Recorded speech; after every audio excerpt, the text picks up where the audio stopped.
Following the Sakaguchi era, things changed at Square. And while I could go into loads of detail about everything that happened prior to the development and announcement of the compilation of Final Fantasy VII, I've decided to keep this part of the video quite short. To summarise, Square were hurting following the financial shambles that was Final Fantasy The Spirits Within, and they needed cash. They therefore came up with numerous strategies to alter their negative trajectory, and one of these was to, and I quote, exploit current franchises in a cost-efficient manner. It sounds pretty nefarious, but the first part of this strategy was actually to continue releasing main series games from the Final Fantasy franchise. What's interesting is the second part of this strategy. This relates to the implementation of cost-efficient development methodologies, such as reusing existing assets to reduce costs and increase profits. These specific points were noted a bit later in Square Enix's business plan following the merger, but it's clear to me at least that the practices were already being implemented well before. Final Fantasy X Part 2 was the first property released under this mindset shortly before the merger between Square and Enix. It paid off big time, selling over 5 million copies worldwide, and it proved the effectiveness of this approach. And by this point, Sakaguchi's influence within the company was pretty much gone, while Yoichi Wada's was growing at a rapid pace. He had come in with full confidence in his ability to turn the company's financial fortunes around, and he was getting results. In fact, Square's final operating margin before the merger with Enix was the best in the company's history. But the compilation of Final Fantasy VII wasn't Yoichi Wada's idea. It was created by Yoshinori Kitase and Tetsuya Nomura.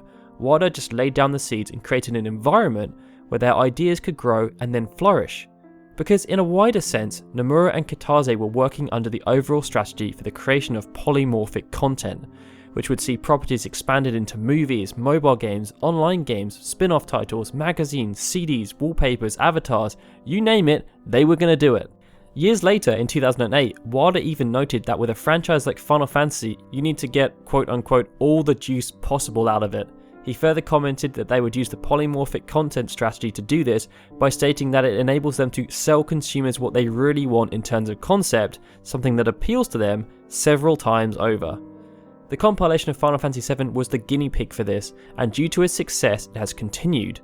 Properties such as Tomb Raider and Deus Ex have been greatly expanded with spin-off titles, comics and novels, and perhaps the biggest manifestation of this strategy was the Fabula Nova Crystallis franchise, something which was scarily announced only a few years after the compilation of Final Fantasy VII. Final Fantasy XV, which resides within the Fabula Nova Crystallis group, is also a good example of this, acting as a single property which ended up spawning a universe.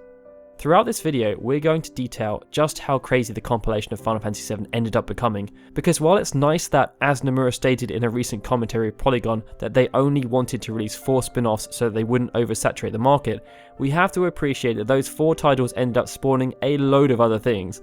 And when you factor in everything that's contained within the compilation of Final Fantasy VII, there are actually over 20 different properties, which is kind of crazy when you think about it.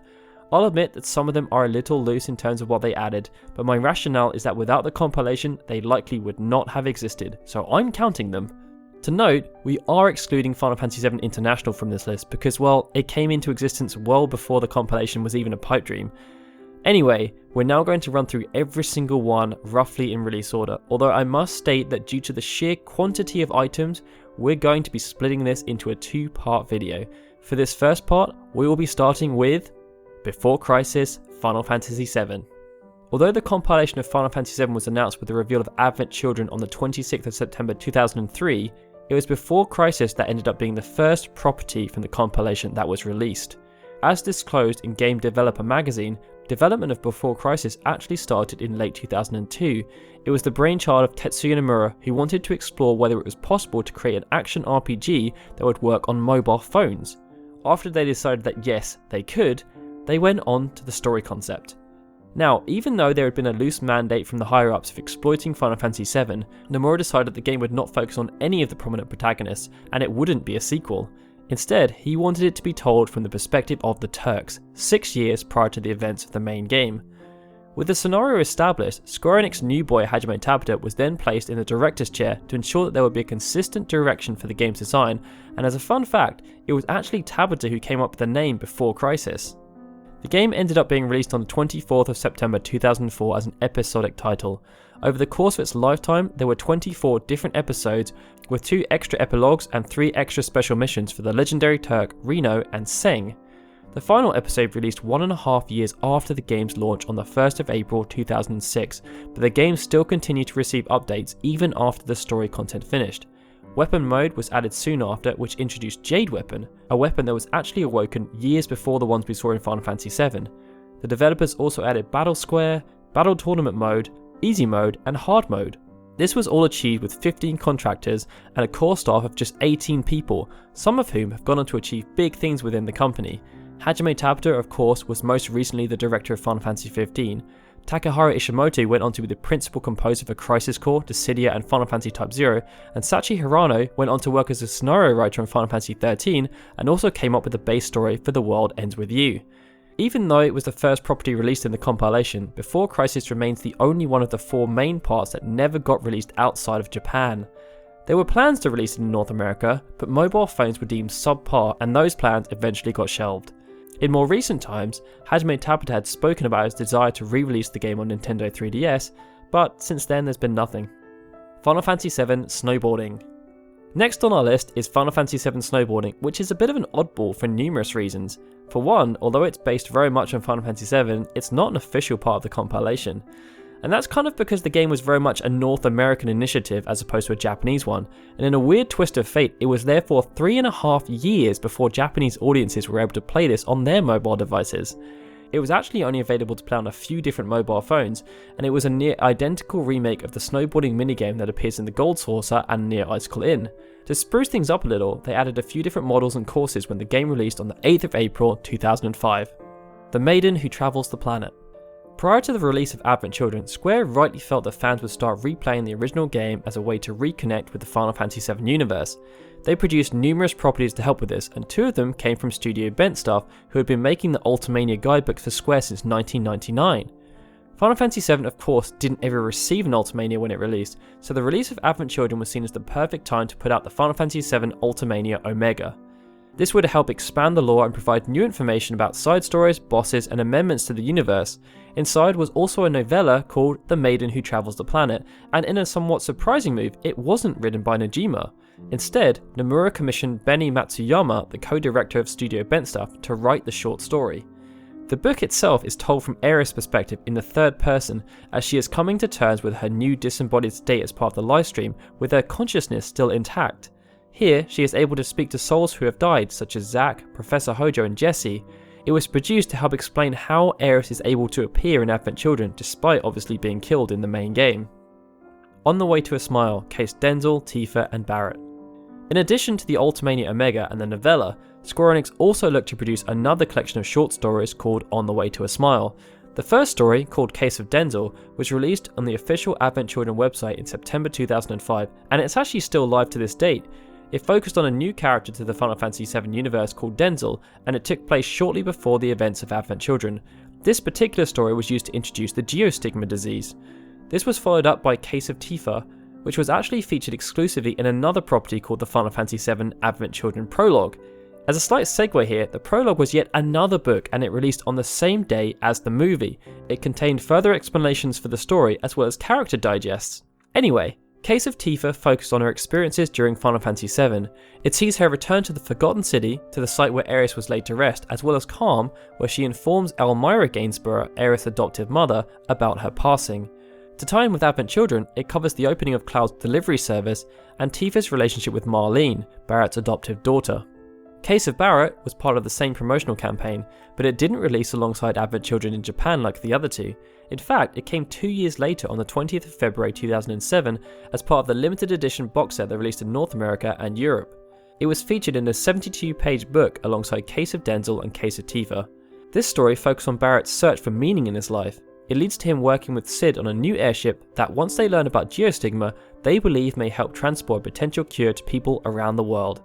After the release of Case of Barrett, On the Way to a Smile was further expanded, but we'll get onto that in a minute as we're now going to talk about Final Fantasy VII Advent Children.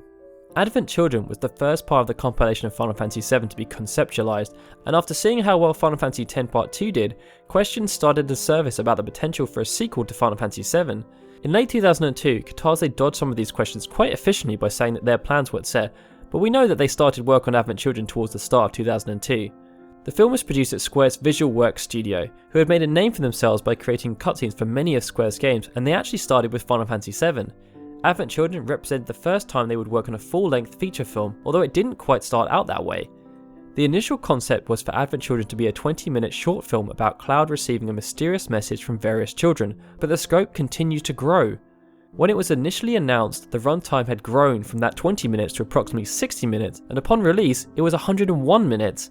A big proponent to this scope was actually the fan reaction. Upon hearing rumblings of a Final Fantasy VII film, there was a lot of interest from fans, specifically because they thought it would be a feature film. Nomura therefore decided to try and meet these expectations. Looking back, the release of Advent Children in the West was actually quite crazy, and not in a good way. A few weeks before the intended simultaneous release of the film, Square Enix took the decision to delay the North American and European release, but they left the Japanese one intact. The reason given? They wanted to release the film in the North American and European holiday seasons instead of in the middle of the summer. When the holiday season arrived, Advent Children didn't, as it was delayed again to March 2006, but it failed to meet this date too, as it was delayed in February and it ended up launching on the 25th of April, 223 days after the intended release, and after 3 delays. Imagine if the same thing had happened to Final Fantasy XV. Still, despite all the shenanigans surrounding its launch, the film itself was a monumental piece of fan service, and prior to the release of Advent Children Complete, it had sold over 4 million copies. And while we're on the subject, we're going to skip around in the timeline a bit to talk about Advent Children Complete, a remastered and expanded cut of the original film which arrived a few years later. It increased the runtime further still to 126 minutes and arrived with some beefed up visuals thanks to releasing on Blu-ray. It also included a demo for Final Fantasy XIII. To support this re-release, Square Enix revisited their old friend On the Way to a Smile. Case of Barrett was released in Japanese for the first time, and new short stories were commissioned for the Case of Yuffie, the Case of Nanaki, the Case of Shinra, and the Case of the Livestream. These were all then released in a separate 264-page book. Case of Denzel was also completely redone as On the Way to a Smile Episode Denzel, a fully animated video with a runtime of 28 minutes. This was packaged in with Advent Children Complete. And as with Advent Children, where Square Enix took the opportunity to release the Ultimania Omega, for Advent Children Complete, they re-released this as the Final Fantasy VII Ultimania 10th Anniversary Edition. In short, Advent Children, both in its original form and completed form, has a very detailed and expanded universe should you wish to dive into it. And it doesn't stop there, there were other products released, such as the Reunion Files art book. Now, this might not sound like much, but the Reunion Files actually clear up pretty much all the other questions that people had about the movie. It's actually very handy for people who didn't understand much about the film. And there were other things such as postcard books, it just carried on going and going and going. But that's where we're going to leave this part of the video. In the next part, we're going to be covering all the other properties that are released, including, but not limited to, Dirge, Cerberus, and of course, Crisis Core.